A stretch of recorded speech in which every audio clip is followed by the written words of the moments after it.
It was a stormy night, with rain battering against the windows and thunder rumbling in the distance. Amelia, a young girl of 12, lay in her bed, the covers pulled tightly to her chin. She couldn't shake off the feeling of unease that crept into her room with each gust of wind. As the clock struck midnight, a chilling silence fell over the house. That's when Amelia heard it, a soft, almost imperceptible creak. She strained her ears, her heart pounding in her chest. Was someone in the house? Fear clutched at her throat as the creaking sound drew closer, like the slow footsteps of an intruder. Amelia's mind raced, trying to find an explanation. Her parents were away for the weekend, and she was alone in the old house. With trembling hands, Amelia reached for the flashlight on her nightstand and clicked it on. Its feeble beam barely pierced the darkness as she tiptoed out of her room, determined to investigate the source of the unsettling noise. The hallway stretched before her, its shadows dancing ominously. As she moved cautiously, a flickering light caught her attention, a dim glow emanating from under her parents' bedroom door. Panic surged through her veins. No one had been in that room since her parents left. Summoning her courage, Amelia approached the door. The floorboards groaned beneath her weight, sending a jolt of anxiety through her. She pushed open the door, and her blood turned to ice. There in the middle of the room stood a figure, tall, cloaked in darkness, and facing away from her. A feeling of dread washed over Amelia as she realized that the figure was not alone. A circle of flickering candles surrounded it, casting eerie shadows on the walls. "Who are you?" Amelia's voice quivered, barely audible above the sound of her racing heartbeat. Without turning around, the figure spoke, its voice laced with a bone-chilling coldness. "You should not have come here, Amelia. This place is not meant for the living." Amelia's breath caught in her throat. How did the figure know her name? The room grew colder, and the candle's flames flickered wildly. Panic seized her, urging her to run, but something held her in place, a morbid curiosity to unveil the truth behind this spectral presence. "What do you want from me?" Amelia asked, her voice barely a whisper. The figure finally turned, revealing a pale face devoid of life. Its eyes glowed with an otherworldly light. "I seek a vessel, a host for my restless soul," it hissed, its voice filled with longing. Amelia's heart pounded in her chest as the realization sank in. The figure intended to possess her, to use her body as a conduit for its tormented spirit.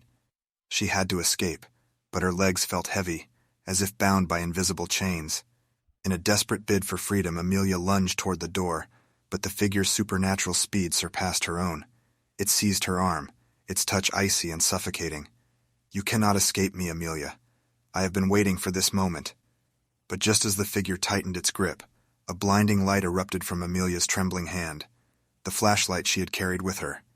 The figure recoiled, a guttural shriek tearing through the air. In that brief moment of distraction, Amelia broke free, her body fueled by adrenaline. She raced through the house, the storm outside mirroring the tempest within her. The figure pursued her relentlessly, its ethereal presence hovering just out of sight. With the front door in sight, Amelia flung it open, the rain's relentless assault engulfing her. She sprinted into the night, her heart pounding in her ears, as the figure's howls echoed behind her. Weeks turned into months, and the memory of that night haunted Amelia's dreams. She could still hear the figure's voice, its longing and despair lingering in her mind. But she remained vigilant, knowing that it was her resilience and determination that saved her. As Amelia grew older, she dedicated herself to uncovering the truth behind the figure's presence in her parents' house. Armed with knowledge and a burning curiosity, she embarked on a quest to put the restless spirit to rest, forever ensuring her own safety. She delved into the history of the house, scouring old newspapers and records, seeking any clues that would shed light on the midnight visitor. One night, while immersed in her research, Amelia stumbled upon a name that sent a chill down her spine: Eleanor Winters. Eleanor had lived in the house decades ago and had been shrouded in mystery. Driven by her newfound knowledge, Amelia sought out Mrs. Jenkins, an elderly neighbor who had lived in the area for years. Mrs. Jenkins was known for her knowledge of the town's history, and Amelia hoped she could provide answers. Mrs. Jenkins greeted Amelia with a warm smile but sensed the urgency in the young girl's eyes. Amelia shared her encounter with the figure, its intentions, and the name she had discovered. A somber expression settled on Mrs. Jenkins's face as she began to recount the tragic tale of Eleanor Winters. Eleanor, a tormented soul, had been shunned by the townspeople due to her alleged involvement in dark practices. Filled with bitterness and sorrow, Eleanor's spirit was said to haunt her former residence, seeking a vessel to grant her revenge. "But why me?" Amelia asked, her voice trembling. Mrs. Jenkins paused, her eyes filled with compassion. "My dear, Eleanor's spirit is drawn to those who possess a rare gift, the ability to sense the supernatural. She saw in you a conduit, a bridge between the living and the dead." Amelia felt a mix of fear and fascination. If she truly had this gift, it explained the figure's relentless pursuit, but she refused to succumb to Eleanor's desires. With a determined glint in her eyes, Amelia asked Mrs. Jenkins for guidance on how to put the restless spirit to rest.